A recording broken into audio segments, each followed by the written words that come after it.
पूर्णलाई नमस्कार। म चाहिँ आज एक बिहानदेखि हैन चिया खाँदै गर्मीमा बाहिर बसेर चिया खाँदै बसिरहेको बेलामा उहाँ दाइ चाहिँ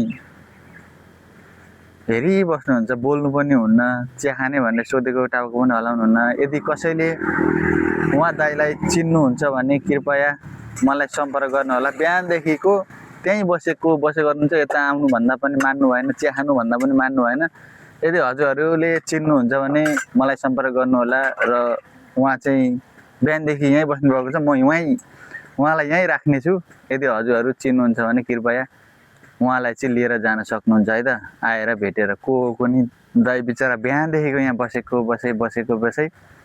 बोलाउँदा पनि आउनुहुन्न, चिया खाने भनेर सोद्धा पनि केही बोल्नुहुन्न, बिचरा बोल्नुहुन्न रहेछ क्यार लाटो हुनुहुन्छ र एकरो भइराख्नु भएको छ। यदि कोही चिन्नुहुन्छ भने कृपया आएर यो भिडियो मार्फत हजुरहरूले कमेन्ट गरेर मलाई सम्पर्क गर्नुहोला। म हजुरहरूलाई कन्ट्याक्ट गराइदिनेछु है त।